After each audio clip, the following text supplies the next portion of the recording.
Thank you. Thank you for being patient. Yeah. Just to follow up on, what Kyle said about the Lebanese foreign minister saying that Hezbollah agreed and so on. But I want to ask you about the proposal itself, because we were all there and we thought that something was coming. There was never some sort of a formalized version for the 21 days, correct? What do you mean a formalized? I mean, what do you mean? Planned out and said that this is No, we made the proposal public, and neither of the parties had accepted it when we made it public. We were surfacing it in consultation with our allies, the allies that joined the statement. Now, both of the parties were aware that we were going to make the proposal, but neither of them had accepted it when we did, and neither of them did. And my question is also on what you said. You say that you support Israel limited incursions and so on. You support this operation. And you're in a way reconciled to the fact that this war could, blow way out of proportions, citing what happened in 1982 and encouraging that went on to be an 18-year occupation and so on. So, which is it? I mean, are you reconciled to this fact, or do you want to push for a diplomatic solution right now? I mean, before things get out of hand. So we do ultimately want to see a diplomatic resolution, but we also think it's appropriate that Israel takes steps to try and deal with what has been an untenable security situation, both for them and for the Lebanese people. Okay. So let me ask you, do you, now that we are really on the brink of maybe a major war, do you think that this administration, the Biden administration, missed an opportunity by not rejoining the GCPOA?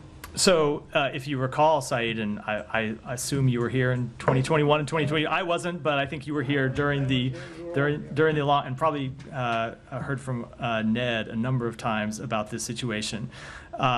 We made clear from day one of this administration that we believe diplomacy is the best way to achieve a solution to Iran's nuclear program. And in 2021 and 2022, there were multiple efforts to return to the JCPOA after the previous administration's catastrophic decision to withdraw from it.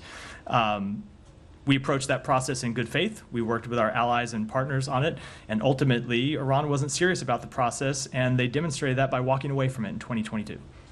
Now, on the issue of the war in Gaza, I mean, you always say Israel's right to defend itself, and that's fine. A sovereign state can defend itself.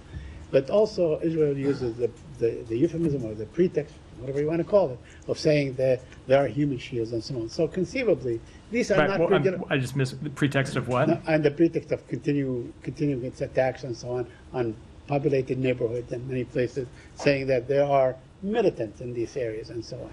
But these not being regular forces, there will always be militants. So are you suggesting, or are you, I don't know, I mean, is it possible that Israel could really go on with this slaughter for endlessly, for days, for weeks to come, for months to come, for years to come, and so on? I mean, only yesterday they killed 55 Palestinian civilians and so on. So this conceivably can go on.